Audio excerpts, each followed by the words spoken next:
My name is Iris Holloway, and I'm 35 years old. After 6 years working as an ICU nurse overseas, I flew home to surprise my mother in the $600,000 house I bought her. A woman I had never met in person opened my own front door, looked me up and down, and said, "The maid is out back." The maid was my mother, 66 years old, on her knees in a black apron, scrubbing a patio for another woman's dinner party in the house that has my name on the deed. My brother and his wife had been living there for 14 months. What I found inside that house was worse than what I found in the backyard. And what I did about it, by 9 o'clock that same night, is the reason my brother's wife still tells people I destroyed this family. Every lock, every emergency contact, every line of my will. Stay with me, because here's what none of them knew. The deed was in my backpack, and I had an appointment at 3. Welcome back to Calm Drama Stories, where quiet women finally stop being quiet, and family learns the hard way that patience has a limit. If stories about standing up for the people who raised you speak to you, drop a comment below and be sure to subscribe, so you never miss what happens when the calm one is the one holding the deed. To explain that doorstep, I have to go back 8 years, to a kitchen table covered in envelopes. My father, Roy Holloway, died of a heart attack on a Tuesday in October. He was a good man with a bad heart and worse insurance. When the funeral was paid for, my mother Ellen was 58 years old, a seamstress who hemmed curtains for other people's beautiful houses, and she was sitting on $70,000 of his medical debt. I was 27, 2 years into nursing, working nights at a hospital outside Dayton. I picked up every extra shift they would give me. Weekends, holidays, double time on Christmas. It wasn't enough. The interest grew faster than my paychecks did. My brother Derek was 30, building his own life, his own house, his own family plans, and I don't blame him for that. Somebody had to stay standing, but somebody also had to jump. When I was 29, a recruiter called about an ICU contract in Abu Dhabi. Almost 3 times my Dayton paycheck, tax-free, housing included. I remember reading the offer twice and thinking, this is either abandonment or a rescue, and I won't know which for years. My mother drove me to the Dayton airport herself. She pressed a tin of oatmeal cookies into my hands at security like I was 9 and going to camp. "Don't stay away too long, honey," she said. I promised her 2 years, 2 years to kill the debt, then home. Nurses run toward the thing everyone else runs from. Turns out that works on debt too. So I ran toward it. I flew 20 hours away from the only person who never asked me for anything, so I could take care of her. 6 years. I told her it would be 2. Remember that math, because my brother certainly never did.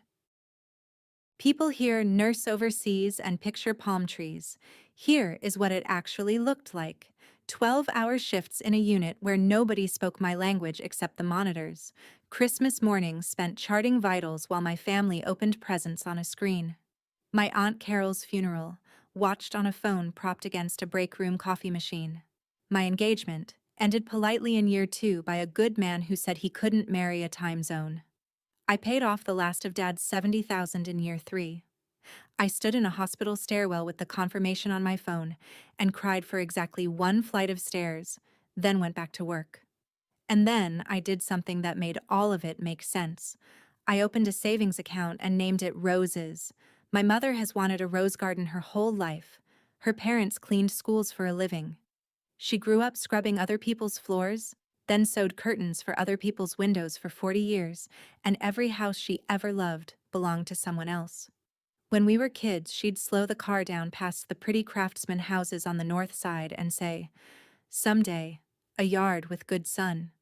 She never once asked for it out loud. That was the whole point of her. So every month, after rent and remittances, money went into Roses. Year 4, the account crossed $200,000, and I started calling realtors back home on my nights off.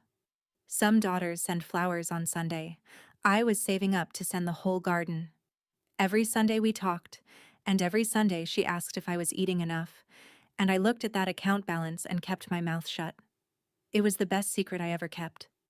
It was also the last year my secrets were the good kind. 2 years ago, I bought my mother a house. A two-story craftsman on Maplewood Court in Beaver Creek, Ohio. $600,000. Big kitchen, deep porch, and a backyard with good sun, the kind she used to slow the car down for. I put $210,000 down, everything in roses plus a little more, and took the mortgage in my name, auto-paid from my account overseas. I closed on it over a video call at 2 in the morning, Gulf time, signing papers while the desert was still dark. Our family lawyer in Dayton, Tom Berrigan, handled it. He's 60, careful, the kind of man who reads every line twice. He gave me one piece of advice I didn't fully appreciate at the time. Keep the title in your name for now, he said. Scammers target widows who suddenly own property. And frankly, Iris, keep it protected from anybody's creditors. Anybody's. I remember there was half a beat of silence on the line, because we both knew my brother's business troubles had started, and neither of us said his name. The plan was simple. On my next long trip home, we'd sign a trust giving Mom the house for life. Airtight. Forever. Until then, my name stayed on the deed and I told almost no one. Mom told people her daughter helped with the down payment, because she didn't want Derek to feel small. I let her say it. That little kindness of hers will matter later, so hold on to it. The day she got the keys, she stood on that porch and cried into the collar of her coat. And then she planted roses before she unpacked a single box. She called it the house that Iris built. My father used to say, "Take care of your mother." Not with words. I thought I finally had. I had no idea the hard part hadn't even started. Now I need to tell you about my brother, and I'm going to try to be fair, because for most of my life, Derek was worth being fair to. 38 years old. Construction manager. 15 years in. The guy who could read a blueprint upside down and shake every hand on a job site. He had a house, a truck, and a wife, named Melissa. He married at the courthouse 3 years ago, while I was mid-contract and couldn't fly back. I'd only ever seen her once, on a blurry video call where she waved from the edge of the frame and never quite sat down. Melissa grew up hard. Renters. Always. When she was 12, a landlord put her family's furniture on the curb, and her classmates walked past her mother's mattress on the way home from school. She told Derek she would never rent again. I understand that scar. I just didn't know yet what she'd be willing to do to keep it covered. 18 months ago, Derek's company went under. No warning, no severance, gone. 2 months later, the bank took his house.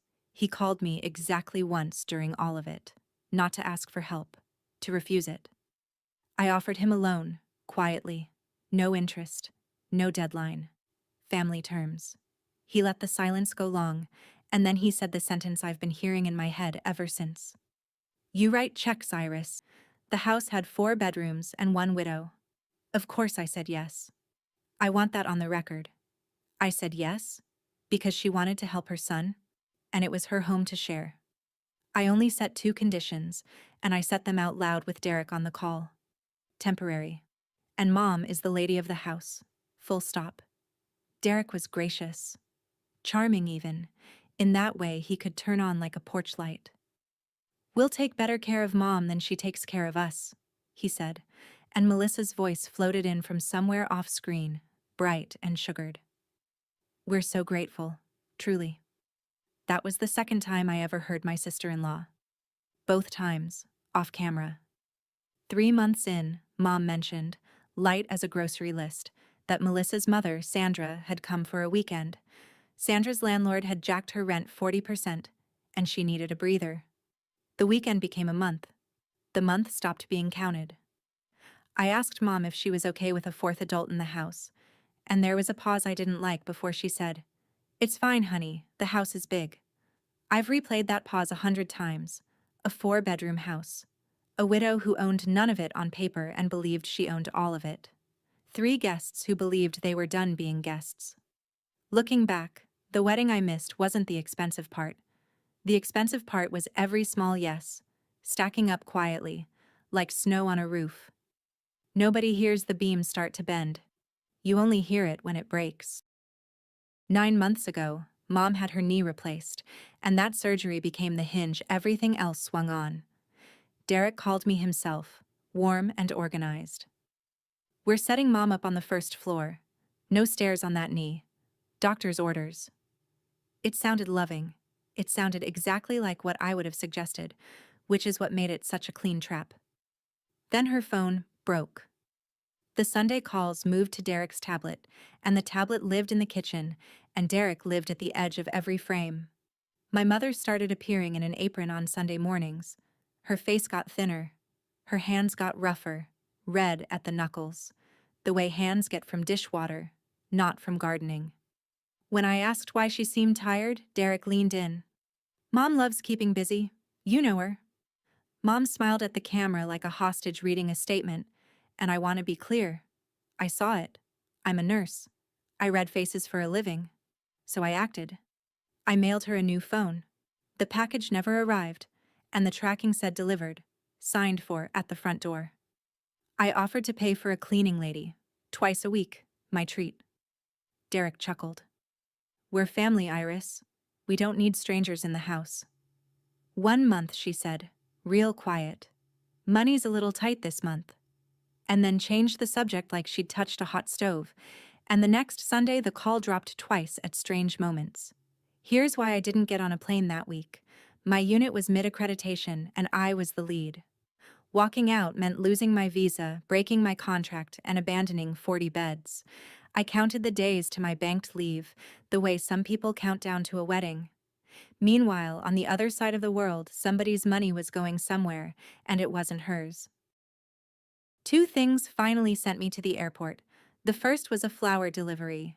For Mom's 66th birthday, I ordered a bouquet, delivery photo requested, because I like proof more than promises. The photo came in at 9 in the morning her time. There's the porch of the house I bought. There's a woman in the background hanging laundry in a worn housecoat thin as a fence post, on her own birthday. The second was an email from June Aldrich, my mother's oldest church friend, 70 years old and sharp as a sewing needle. The subject line said, "Is your mother all right?" She wrote that Ellen had stopped coming to church. That the week before she'd seen my mother carrying grocery bags across a wet parking lot in the rain, while a younger blonde woman waited in the car, dry, scrolling her phone. June ended it with one line that took the skin off me. "I don't like to interfere, but somebody's been rearranging your mother, and I thought her daughter should know." I read that email on a night shift in a supply closet, and I went very calm and very cold, the way I do when a patient starts to crash. Accreditation had just cleared. I had 3 weeks of banked leave approved by Friday. I booked the flight home and told no one in Ohio. Not Mom, especially not Derek. Then I emailed Tom Berrigan and confirmed the appointment we'd been planning for 2 years. Friday, 3 o'clock. Sign the trust. I printed the whole file and zipped it into my backpack. Deed, mortgage, closing papers. Paper weighs almost nothing and it still holds a house up. 20 hours in the air, and I rehearsed one sentence. "Surprise, Mom." I never got to say it. The taxi turned onto Maplewood Court at 10:40 on a Friday morning, and there was a strange SUV parked in my mother's driveway like it had grown there.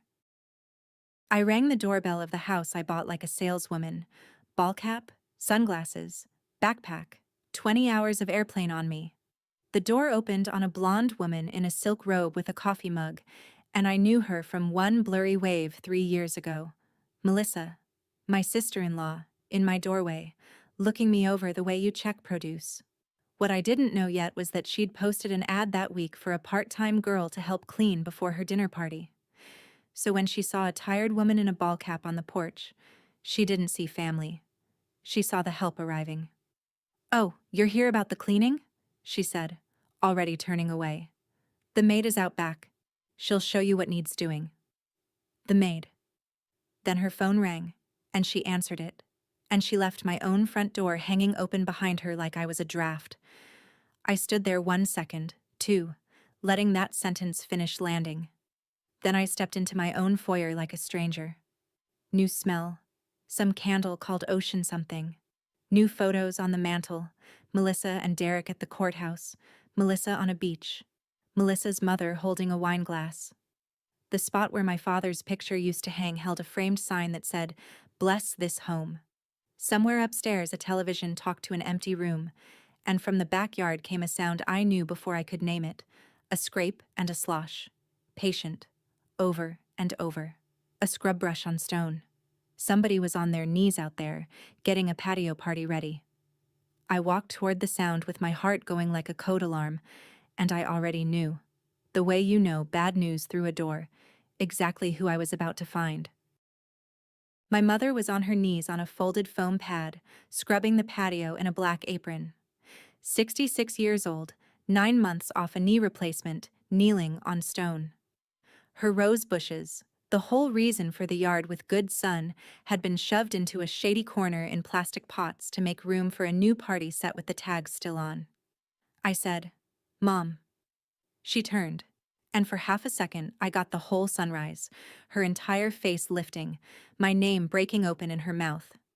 Iris. And then, I will never forget this, the light slammed shut. Her eyes went to the house, to the windows, checking. She got up wincing on that knee before I could reach her, gripped my arms and whispered in her own backyard, "Oh, honey, you can't just... They don't like surprises." They. She was whispering. My mother hugged me hard, then held me at arm's length like contraband, like something she'd get in trouble for. Her wrists were thinner than her gardening gloves. Her knuckles were cracked and red, dishwater hands, floor scrub hands, and the last time I'd held those hands they smelled like rose fertilizer and peppermint lotion. I kept my voice level, nurse level, and asked why she was scrubbing the patio. "Melissa's having her supper club tonight. I don't mind, honey. It keeps me busy." Keeps her busy. Where had I heard that? I asked why she was wearing an apron in her own yard, and she looked down at it as if she'd forgotten it was there. And then she said the thing that told me the shape of everything. "Don't say anything about the money, please." And then she stopped herself, both hands over her mouth, eyes wide, like the words had escaped on their own. She wouldn't explain the money, not yet, so I asked her to show me her room instead, and that's when the tour of my own house became a crime scene walk. She led me in through the kitchen door, past a counter crowded with party trays, to the sunroom off the laundry. A folding bed. A card table with her pills lined up in a plastic organizer. Cardboard boxes labeled Ellen in somebody else's handwriting, stacked 3 high, still packed after 9 months. Her wedding photo with Dad sat on the windowsill next to a bottle of dish soap. The washer and dryer shared a wall with her pillow. That was her room. Upstairs, she told me, plain as a bus schedule, Derek and Melissa had the master bedroom. Because of my knee, honey, the stairs. Sandra had Mom's old bedroom, the one with the good morning light. The third bedroom was Melissa's craft room now. The rose wallpaper Mom picked out the week she got the keys, the paper she'd waited 60 years to choose for a room of her own, had been stripped. "Melissa says florals date a house," Mom said, and there wasn't 1 ounce of anger in it, which is the part that scared me. Anger has a bottom. Acceptance doesn't. On the refrigerator, held by a magnet from a pizza chain, was a laminated sheet titled House Schedule. Ellen. Laundry, Monday, Thursday. Ellen. Bathrooms, Tuesday. Ellen. Dinner, daily, 6 o'clock. Little boxes, little check marks, Melissa's rounded handwriting. My mother had a chore chart in the house I bought her, laminated, so it would last. I was still staring at it when the garage door rumbled under the floor and Mom's hand closed on my sleeve. "That's Derek. Honey, please. Be nice." My brother came through the garage door with grocery bags and froze for half a breath, and I watched him choose a face. He chose, delighted. The hero returns. Big arms, big hug, big laugh, the porch light charm switched all the way on. "Why didn't you call? Mel, look who's here." Melissa appeared in the doorway, and I watched her rewind the morning in her head, the porch, the ball cap, the sentence. To her credit, she didn't flinch. She recalibrated. "You should have called, I'd have made up the guest room," she said, sugar all the way through. What guest room? The house was full. From the living room, a voice like a bell being rung at staff. Ellen? Iced tea. Lemon this time. That was my introduction to Sandra Voss, 58, installed in my mother's bedroom, summoning my mother by first name like a bell. And my mother moved. 9 months of training in her knees. She just moved. I put my hand on her shoulder and got the picture myself, and Sandra looked at me the way you look at an appliance doing something unexpected. I kept my voice pleasant and asked Derek why our mother was sleeping next to the washing machine. His hand landed warm on my shoulder. Stairs are bad for her knee. You'd know that if you'd been here. But you were never here, Iris. He said it kindly. That's what made it obscene. Melissa slid in behind him. We keep Mom on a little routine. Seniors thrive on routine, I read that. I smiled and I nodded, and inside I went quiet as a prepped OR. In the ICU, you don't yell at the infection. You chart it. So I started charting. Lunch told me everything I still needed to know. Melissa set 4 plates at the table and a 5th on a tray. Mom likes eating in her room, she explained to me about my mother, standing right there. I pulled out the chair beside mine and said, "Sit with me, Mom." You'd think I'd pulled a fire alarm. 3 seconds of total stillness, Sandra's fork frozen midair, and then my mother sat, hands in her lap like a girl called to the principal's office. Melissa's smile thinned to wire. We have a system here, Iris. Everyone in this house earns their keep. Mom understands that. Earns her keep. In the house her daughter bought her.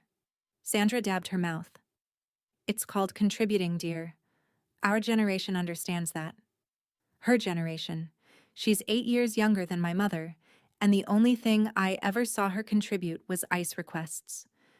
Derek talked through all of it, loud and sunny, filling the room with plans. The yard was getting a fire pit. The porch needed composite decking. And down the line, who knows, he said, waving his fork at the walls. We fix it up right. Maybe sell. Get something with acreage. Sell. He said sell, easy as passing the salt, about a house that wasn't his, while our mother kept her eyes on her plate and I did the arithmetic of 14 months of quiet in her shoulders. Nobody at that table knew what was zipped inside the backpack hanging off my chair. I stood up, kissed the top of my mother's head, and said I needed to run to the bank after the long flight. It was even true. Melissa waved. Derek said, take the truck. I took the rental, and I took the mail I'd seen on the counter too. Before I tell you what I found in my mother's nightstand, tell me something in the comments. If you walked into the house you paid for and heard your own mother called the maid, could you have stayed quiet until 9 o'clock?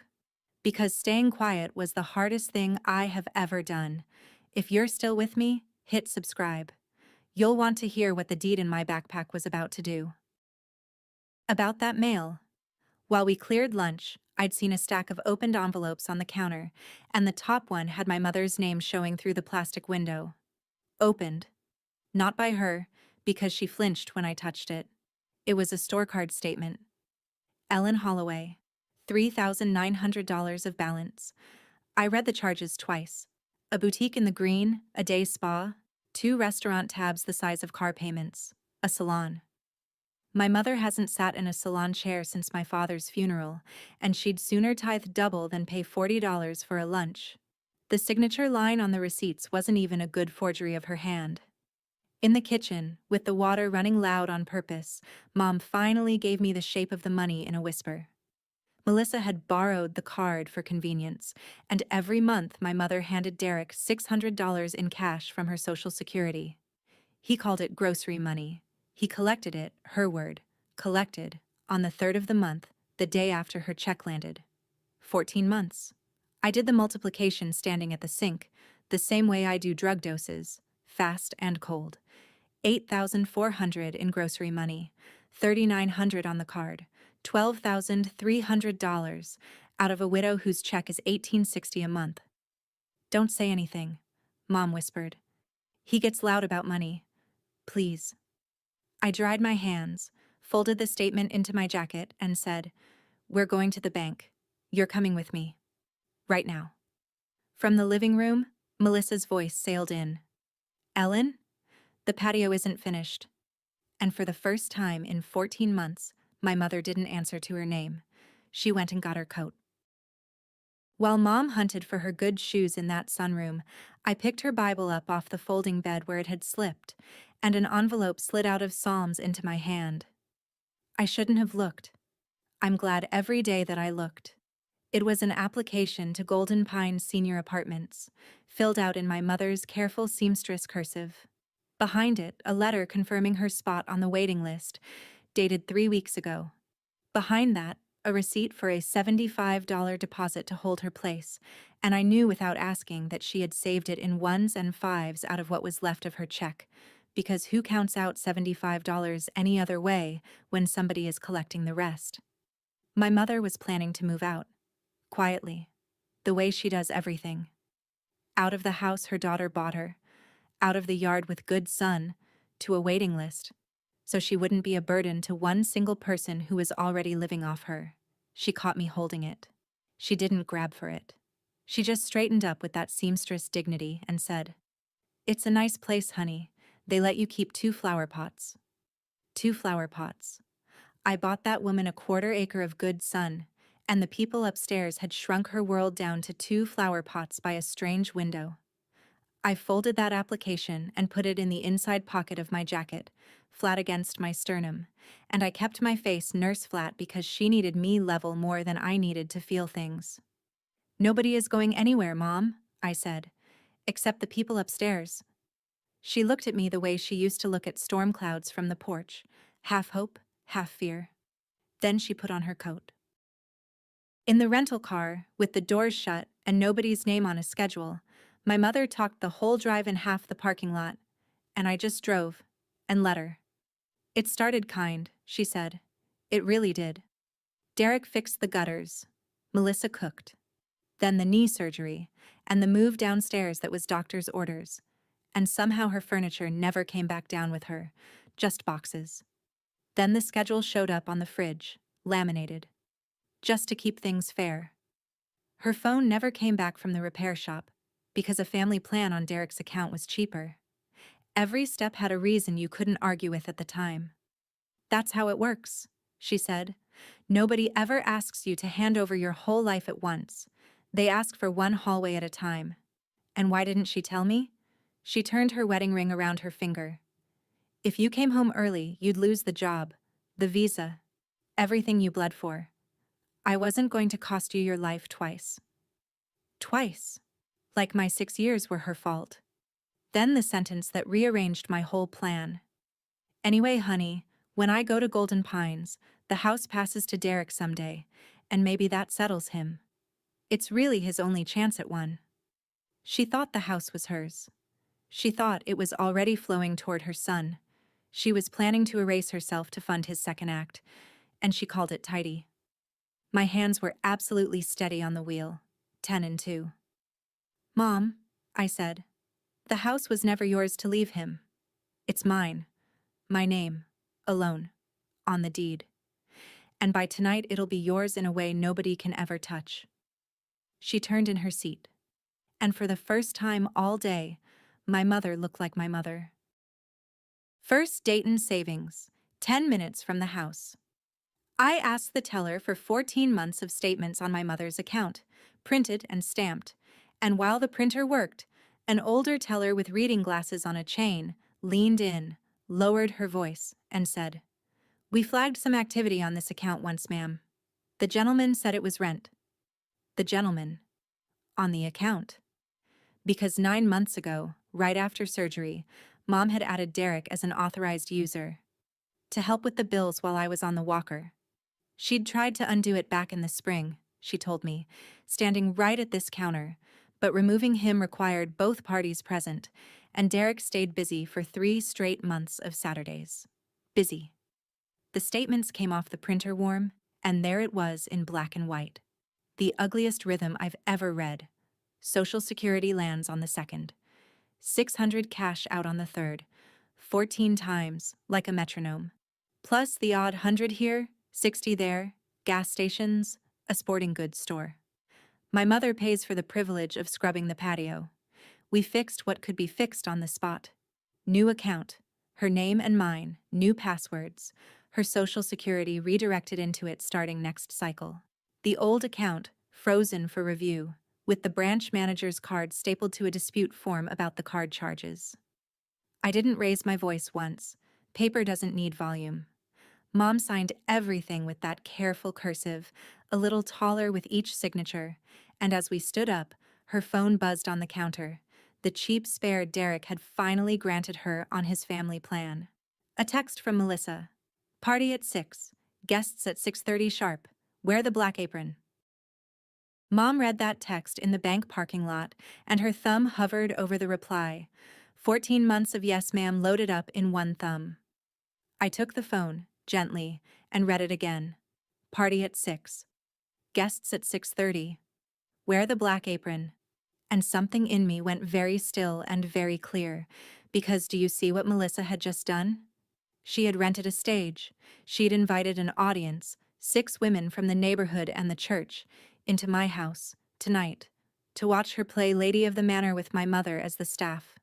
Every witness I could ever want, hand-delivered, with place cards. She rented the stage. I decided to change the play. But I've spent 6 years asking patients for consent before I so much as move a pillow, and I wasn't going to steamroll my mother the way they had. So I asked her, straight, in the car. If I end this tonight, in front of people, papers on the table, can you stand next to me while I do it? She was quiet for a block and a half. Then she looked at her hands, those cracked knuckles, and she said, I've been embarrassed for 14 months, honey. One more night won't kill me, but it might just cure me. That's my mother. 40 years of hemming other people's curtains, and she can still cut fabric with one sentence.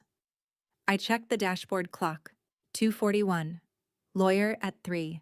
Locksmith on standby for 7:30. I'd booked him from the bank lobby like a normal errand. Guests at 6:30. I had one afternoon to take my house back, and for the first time since that doorbell, I felt like I was on shift. Calm. Gloved. On time. Tom Berrigan's office smells like old paper and lemon polish, and it is my favorite smell in Ohio. 3 o'clock. The appointment I'd made from the other side of the world, back when this trip was supposed to be a happy surprise. The deed came out of my backpack a little creased from 20 hours of flying, and Tom flattened it with one hand like he was calming a nervous animal. Then we went to work, and by 4 o'clock, 4 signatures at a time, we had rebuilt the ground under my mother's feet. First, the trust. 2 years in the drafting, the house into it, with Ellen Holloway holding the right to live there for the rest of her life. Untouchable. Not by creditors, not by charm, not by anybody's second marriage, and I said, not even by me, and made Tom write it that way. Second, my will. The old one, written at 29 with airport sentimentality, split everything between Mom and Derek, half to the brother who showed up in case something happened to me abroad. Every line, Tom, I said. Rewrite every line. The new one. Everything to Mom. And after her, a nursing scholarship in the name of Roy and Ellen Holloway. Derek's name doesn't appear. It isn't rage, it's accuracy. Third, 3 letters on letterhead, revoking permission to occupy the property. Effective tonight. 1 each. Derek Holloway. Melissa Holloway. Sandra Voss. Fourth, a repayment agreement. $12,300, $250 a month, drafted and hungry for a signature. Tom reviewed the plan for tonight, the 2 options I'd offer them, and permitted himself one lawyer smile. People who leave by choice can't play the victim later, he said. Then he asked what got me on the plane, and I told him about the doorstep and the sentence. He took his glasses off. She called you the help. In your house. Technically, I said, she was half right. Tonight, I'm going to be extremely helpful. Here's what I want you to hold on to while I set the table for that dinner party. The deed, the trust, the stamped bank statements, none of it was luck. It was 6 years of receipts. If someone in your family is quietly living off a parent right now, this next part is for you. Comment the deed if you're staying with me till 9 o'clock, and subscribe because the doorbell is about to ring. 4:15. From the car outside Tom's office, with Mom sipping the first coffee anybody had bought her in over a year, I worked down a list like a discharge checklist. Her clinic first. The emergency contact on file: Derek Holloway, son. Changed to Iris Holloway, daughter, with my number read back twice. Then the hospital system, then the new bank accounts alerts, all routed to us. And then the clinic receptionist said something that put frost on my spine even through the phone. Do you also want to update the healthcare proxy form from last fall? Last fall. 9 months ago. Somebody had updated my mother's medical decision forms right after her knee surgery. Mom frowned into her coffee, trying to find the memory. Derek brought papers to the recovery room. Insurance things. I was still floaty. She signed a proxy on painkillers, in a hospital bed, because her son put a pen in her hand. The clinic flagged it, voided it at our request, noted the file, and my mother executed a fresh one back upstairs in Tom's office before we left downtown, with a notary and, more importantly, with her eyes open. In the car she got quiet, and then she defended him, because that's the tax mothers pay forever. He wasn't always like this, Iris. He used to carry my groceries when he was 9. I know, Mom. And Mom, I said, I'm not punishing the boy who carried the groceries.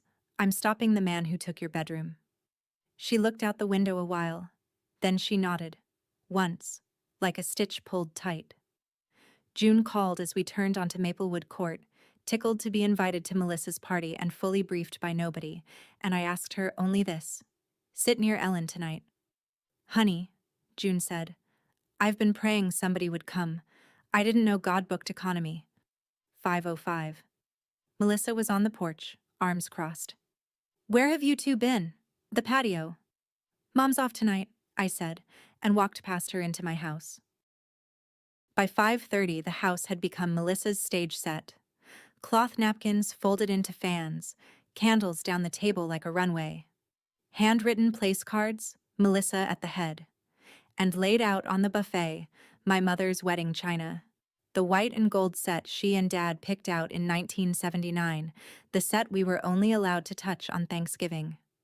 Sandra ran a finger around a gold rim and asked where it came from, and Melissa said, breezy as a catalog page, "Oh, it came with the house. It came with the house." There it was, their whole philosophy on one shelf. As far as Melissa was concerned, my mother came with the house too. Fixtures and fittings, an appliance that did bathrooms on Tuesdays. Sandra started in. Ellen, the ice. And I stepped into the doorway between them. I've got the ice, Sandra. She blinked at me like the dishwasher had spoken. Then Melissa came at us with the black apron over her arm, holding it out to my mother in front of me, and her eyes never left mine. It was a dare. Guests are coming, she said sweetly. We all play our part. I watched my mother's hands start to rise, 14 months of muscle memory, and I reached out and took the apron first. I'll take Mom's part tonight, I said, and tied it on. Melissa's face flickered, confusion, then triumph, and she trotted off to light candles, satisfied the maid problem had solved itself, never once asking herself why a woman flies 20 hours to volunteer for kitchen duty. Here's why. The one pouring the tea hears every table. The help is invisible, and invisible is the best seat in the house. My mother caught my eye across the kitchen island, worried, and I gave her the smallest nod. 6:28, headlights swept the window. 6:30 sharp, the doorbell rang, and June Aldrich came in with a lemon cake and a wink so fast nobody else could have caught it. 6 guests, all women. 2 from Mom's church, 3 from the cul-de-sac, and June. Melissa gave the tour with a realtor's sweep of the arm. We bought at the right time. $600,000. And honestly, Derek has such plans for the backyard. We're doing a fire pit where those old rose bushes are. Those old rose bushes? One of the church ladies asked after. The sweet woman who waters the roses, I always see her out front. And Melissa laughed a laugh she'd clearly rehearsed. Derek's mom stays with us. She likes to help. It keeps her young. She's practically family staff. A beat, a giggle. I mean, practically family. 2 guests laughed politely. June did not laugh. June set down her tea and looked at Melissa the way you look at a stain on good linen. Sandra, deep into the wine, went further. We took Ellen in, you know, she confided to the table, actually patting my mother's chair. Family looks after family, that's just how we were raised. Took her in Ellen's own dining room, on Ellen's own wedding china. I poured iced tea down the line and said nothing, counting like I count respirations, steady, clinical. In 6 years abroad, I learned you can carry a full tray with shaking hands if you breathe through your teeth. Derek, though. Derek kept glancing at me. Liars have smoke detectors in their skulls, and mine was pinging his all night, the sister in the apron who'd hardly said a thing since sunset. He finally cornered me in the hallway by the coat closet, voice low. Whatever you think you're doing. I'm serving dinner, Derek, I said. Sit down. And here's a thing I will remember on my deathbed. He searched my face, found something new there, and he went and sat down. The body knows a shift change before the brain does. Main course went out at 7:15. The locksmith texted me at 7:30. Here, parked 2 houses down, on schedule. With the plates cleared and the wine open, Derek stood up and dinged his glass with a knife, and I knew exactly what was coming, because humiliating me had always been the warm-up act to his best moods. To family, he announced, gathering the table with his eyes. You know, real family shows up. Some people chase money on the other side of the world and mail a check at Christmas. A pause for the little laugh, and he got it, from Melissa and Sandra anyway. But the ones who stay, the ones under this roof, they're what a home actually is. To this house, and the people who keep it. Here, here, said Sandra, glass high. Melissa raised hers and looked straight at me, standing by the buffet with the tea pitcher, and smiled her wire smile. You can toast too, hun. Then the kitchen, the dessert won't plate itself. One of the cul-de-sac women leaned toward her neighbor, not quietly enough. Isn't that Derek's sister? Melissa answered for the whole room. The one who works abroad. She's shy. And that's when my mother put her fork down. Ellen Holloway, 66, pushed back her chair and stood up at that table, knee and all, hands trembling, chin not trembling, and said, louder than I'd heard her speak in years, her name is Iris, and this… Mom. Derek's voice came down like a gavel. Sit. The table went dead. 6 guests suddenly fascinated by their napkins, my mother standing alone in the silence her son had built around her for 14 months. And that, right there, was the last brick. I untied the black apron, folded it once, and laid it over the back of a chair, done with the costume. Actually, Derek, I said, I'd love to toast. I lifted my backpack from the hook by the hutch, took out a pale yellow folder and set it down on the tablecloth next to the lemon cake. But first, one question. The room did that thing rooms do when the temperature changes. Everybody still, nobody breathing loudly. I kept my voice at handoff report level, flat and clear. Since we're toasting this roof, Derek, tell the table. Whose name is on this house? He snorted, but his eyes went to the folder. It's Mom's house. Family house. What is this? Melissa. Whose name? Melissa's chin came up. What kind of question? Sandra? Sandra pressed a hand to her chest, wine-flushed, delighted to be called on. Ellen's, obviously, and one day, when the Lord calls her home, it'll… And she stopped herself one breath too late, one greedy breath, and every woman at that table heard where the sentence was going. It'll be ours. June set her teacup down in its saucer with a click that sounded like a judge's gavel in the quiet. I opened the folder. I took out the top page and slid it across the tablecloth, past the candles until it stopped in front of my brother. Warranty deed, I said. Greene County. Read the grantee line out loud, Derek. You always told me I just write checks. I tapped the page once. Well, this is the biggest one. He picked it up. He was smiling when he started reading, the last smile of a man certain the world still owed him a break, and I watched the smile die of natural causes halfway down the page. His lips actually moved, and then the color left my brother's face in one smooth drain, top to bottom.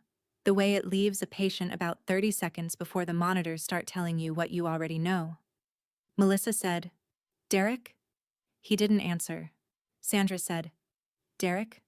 What does it say?" He didn't answer. The paper made a sound in his hands, a small dry rattle, and everyone at the table heard that too.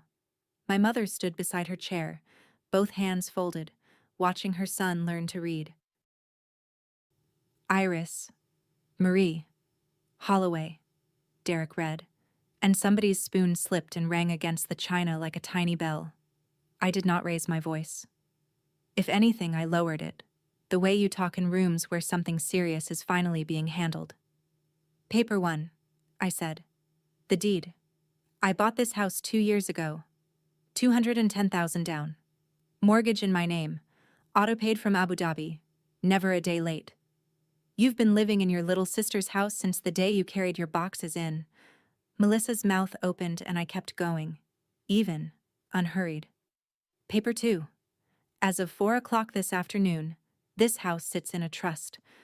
My mother holds the legal right to live here for the rest of her life. It cannot be sold out from under her, borrowed against, or inherited around. Not by anyone at this table. There is no version of the future where this house becomes yours, Derek. There never was. I laid the last 3 letters down in front of them like dealing cards. 1, 2, 3. Paper 3.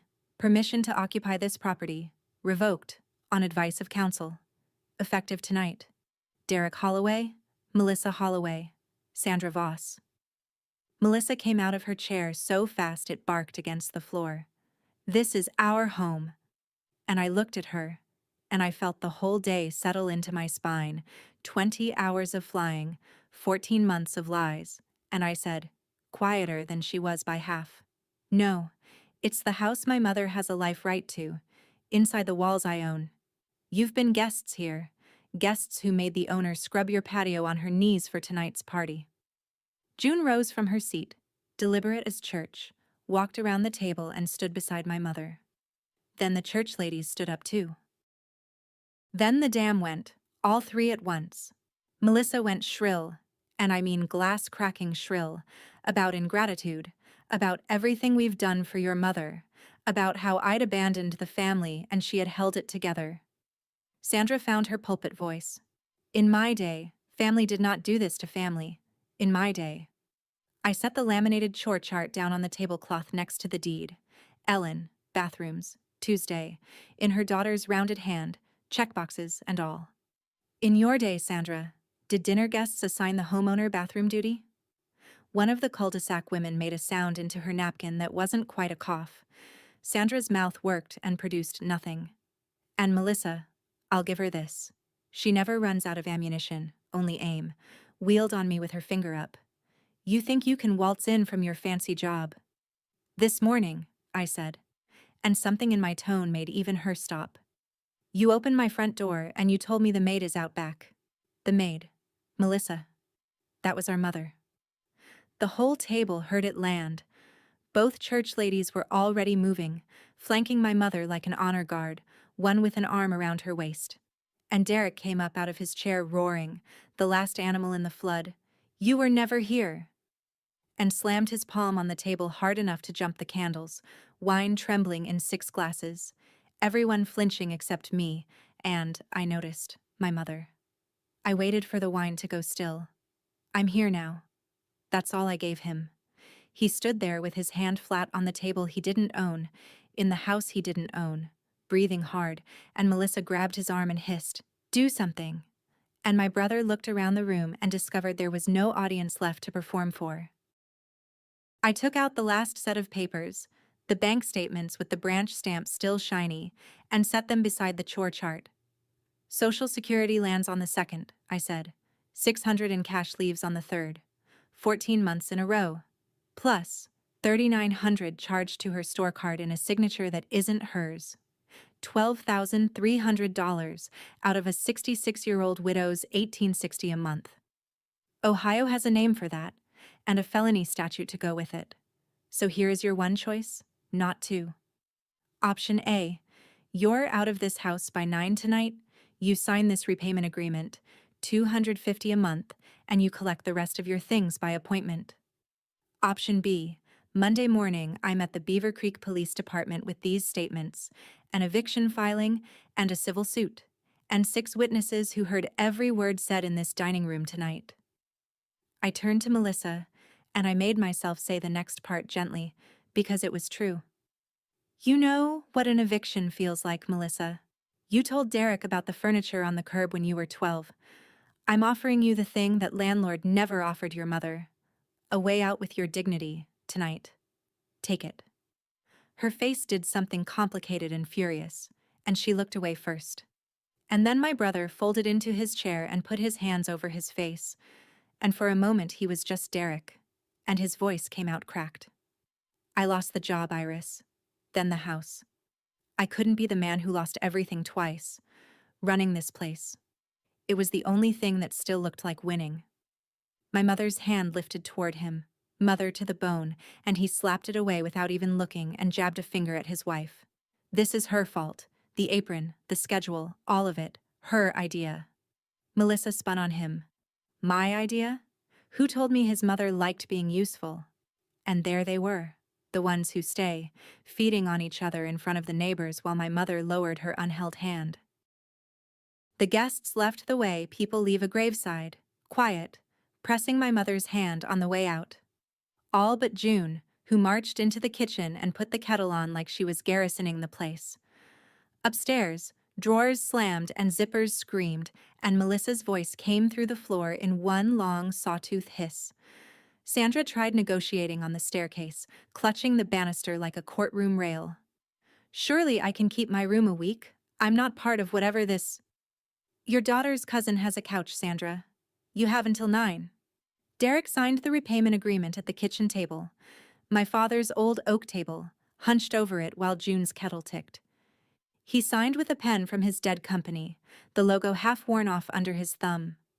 I noticed, and I let it alone. Some things collect their own debts. At 7:30 on the dot, the locksmith had arrived. Quiet man, drill like a dentist's.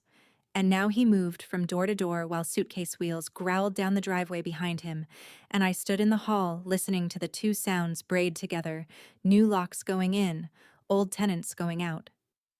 If satisfaction has a soundtrack, it's that. 8:52. Melissa came down last, dragging the big suitcase, hair undone, robe swapped for street clothes, and she stopped at the console table and threw the house keys down hard enough to scratch the wood. She got her face close to mine. You'll die alone in this house. I held the door open for her. No. My mother almost did. Drive safe. And I closed the door behind her, softly, with the click of a woman who has nothing left to slam about. 8:57, the SUV's headlights raked the curtains once and slid away down Maplewood Court for good. At 9 o'clock exactly, the locksmith put 2 sets of new keys in my hand, one for my mother, one for me, and the new deadbolt turned over with a deep, oiled click, the most peaceful sound I'd heard in 6 years. I ran the checklist out loud because nurses close out a shift properly. Locks. Every door. Done. Emergency contacts. Her clinic, her hospital, her bank. Changed that afternoon. Derek's name gone from every file. The will and the trust. My phone buzzed as if on cue. A text from Tom Berrigan.